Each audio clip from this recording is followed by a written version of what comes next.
নমস্কার, আমি আপনাদের বুলেট ভাই। সুপ্রিম কোর্টের নির্দেশ অমান্য করল কেন্দ্র নির্বাচন কমিশনার। আরো নির্দেশ দিচ্ছেন বাংলার বৈধ ভোটার লিস্ট থেকে বৈধ ভোটারদের বাদ দেওয়া এবং মাইক্রো রোল সুপারভাইজার শ্রী মুরগন ইয়ারোদের হোয়াটসঅ্যাপে নির্দেশ দিচ্ছে যে এই বাংলার ভোটার লিস্ট থেকে বৈধ ভোটারদের নাম বাদ দেওয়া। শ্রী মুরগন আরো একটা কথা বলে রাখি আপনাদের, একটা সুনির্দিষ্ট ধর্মকে লক্ষ্য করে এই নাম বাদ দেওয়া এরা পরিকল্পনা করছে। তাহলে কি আমরা ভেবে নেব এই ভারতবর্ষের গণতান্ত্রিক বলে কোনো কিছু নয়? যখন দেশ স্বাধীন হওয়ার আগে ব্রিটিশরা যেভাবে এই ভারতকে শাসন করত, সেইভাবে কি বিজেপি শাসন করতে চাইছে? ভারতের গণতান্ত্রিক বলে কোনো আর থাকবে না, মানুষের বাঁচার অধিকার থাকবে না, মানুষের বলার অধিকার থাকবে না। এই বিজেপি সরকার যা করছে তার নির্বাচন ইলেকশন কমিশনারকে দিয়ে বাংলার মানুষকে ভাবতে হবে। এইভাবে বাংলার মানুষের উপর অত্যাচার করছে, তাহলে ভাবুন এই বাংলায় হিন্দু, মুসলমান, শিখ, ইসাই সবাই বসবাস করে। এরা কিন্তু এই বাংলার মানুষ, বাঙালি মানুষকে ভালোবাসে না। এরা সর্বদা বাঙালিদের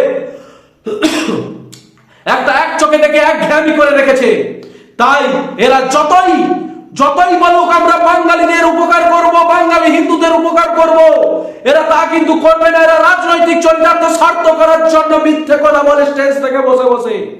তাই এরা ইলেকশন কমিশনারকে দিয়ে বাঙালি ভোটারদের নাম বাদ দেওয়ার চেষ্টা করছে। বাংলার মানুষকে জানতে হবে বিজেপি সরকার তারা ইলেকশন কমিশনারকে দিয়ে কিভাবে কাজ করাচ্ছে। বাংলার মানুষের ভোটার লিস্ট থেকে নাম বাদ দেওয়ার জন্য বাংলার মানুষকে জানতে হবে, এই বিজেপির বিরুদ্ধে লড়তে হবে। আর 26-এ বিধানসভায় দেখে দিতে হবে এই বিজেপি বাঙালিদের যতই ভাবুক দুর্বল, বাঙালি দুর্বল নয়।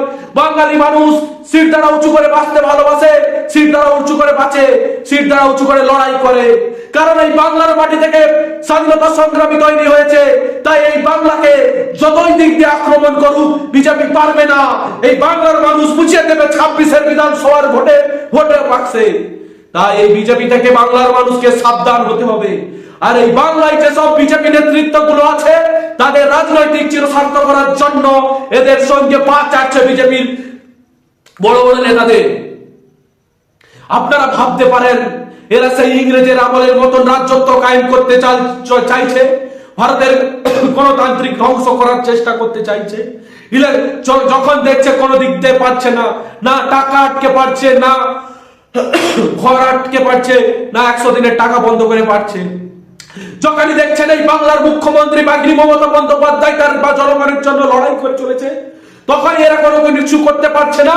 তখন তাদের হাতের মুঠোয় যে ইলেকশন কমিশনার আছে তাকে এরা কাজে লাগাচ্ছে বাঙালিকে দমন করার জন্য।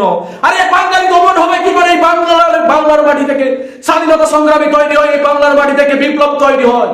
কেন এই বাঙালি দমন হবে বিজেপির কাছে? আরে যে ব্রিটিশ বাঙালিদের নিচু করতে পারেন আর আপনারা কে? আপনারা তো একটা রাজনৈতিক দল, আপনারা মানুষের ভোটে বেঁচে আছেন। আজকে মানুষ আপনাকে ভোট দেবে, তা আপনারা নির্বাচন করবেন, তাহলে গণতান্ত্রিক কোথায় গেল? আবার রাজতন্ত্র এরা কায়েম করতে চায়। তাই বাংলার মানুষকে করজোড় হাত জোড় অনুরোধ করব, 26 এই বিজেপি নামক সরকার, এই ব্রিটিশদের দালাল সরকার, এদেরকে উৎখাত করতে হবে এই বাংলার মাটি থেকে। তাই বাংলার মানুষকে ঐক্যবদ্ধ হয়ে লড়তে হবে। কে হিন্দু কে মুসলিম আমার জানার দরকার নেই। যখন আমার বাংলার উপর অত্যাচার হবে আমরা সবাই ঐক্যবদ্ধ হয়ে লড়বো এই বিজেপি সরকারের বিরুদ্ধে। আজকে কোনো কিছু করতে পারছে না বলে ইলেকশন কমিশনারকে কাজে লাগাচ্ছে। আরে যখনই বাংলার উপর আক্রমণ করতে এসেছে এই বাংলার অগ্নিকন্যা মমতা ব্যানার্জি দাঁড়িয়ে আছে বাংলার বর্ডারে এই বিজেপির বিরুদ্ধে। উচ্চ আদালতে গিয়ে বাংলার জনগণের জন্য লড়াই করে এসেছে, সায়ের জন্য। যখন পারছে না তখন ইলেকশন কমিশনকে হাতে কাজে লাগাচ্ছে যাতে বাংলার বৈধ ভোটারদের নাম বাদ যায়। তাহলে মানুষকে ভাবতে হবে, না মানুষকে ভাবতে হবে। মমতা ব্যানার্জি যেভাবে আপনাদের জন্য লড়াই করছে, মমতা ব্যানার্জির হাত আবারও শক্ত করতে হবে 26-এ।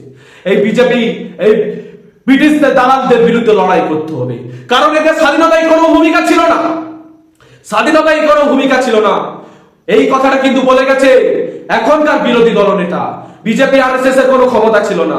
তাই বাংলার মানুষকে ভাবতে হবে বিজেপি ব্রিটিশদের দালাল ছিল, আরো থাকবে। তাই বাংলার মানুষ ঐক্যবদ্ধভাবে লড়াই করবে ইলেকশন কমিশনারের বিরুদ্ধে। যেভাবে হোয়াটসঅ্যাপে নির্দেশ দিচ্ছে, হোয়াটসঅ্যাপে নির্দেশ দিচ্ছে ইয়ারোদের যে নাম কাটাতে হবে। আরে কেন কেন আবার বলছে যাদের নাম এন্ট্রি হয়ে গেছে ওখান থেকে নাম কাটাতে হবে কোনো না কোনো খুদ ধরে। আরে বাংলার মানুষ কি সস্তা না? বাংলার মানুষ চলে ভেসে হচ্ছে। আর এই বাংলার মানুষ বাংলার মাটি থেকে স্বাধীনতা সংগ্রামী তৈরি হয়েছে। এই বাংলার মাটি থেকে স্বাধীনতা সংগ্রামী তৈরি যদি না হতো তাহলে এই ভারতবর্ষকে ব্রিটিশদের কাছ থেকে স্বাধীনতা ছিনিয়ে নেবার কারো ক্ষমতা থাকতো না। তাই এই বাংলার মানুষকে কম ভেবো না, বাংলার মানুষ সিট তারা উঁচু করে বাঁচবে। এই ছোট্ট কথা বলে আমার কথা শেষ করলাম। বাংলার মানুষকে বুঝতে হবে। জয় হিন্দ, জয় বাংলা। বাংলার অগ্নিকন্যা মমতা বন্দ্যোপাধ্যায় জিন্দাবাদ। বাংলার অধিনায়ক অভিষেক বন্দ্যোপাধ্যায় জিন্দাবাদ। তৃণমূল কংগ্রেস জিন্দাবাদ। জয় নন্দিকা। নমস্কার।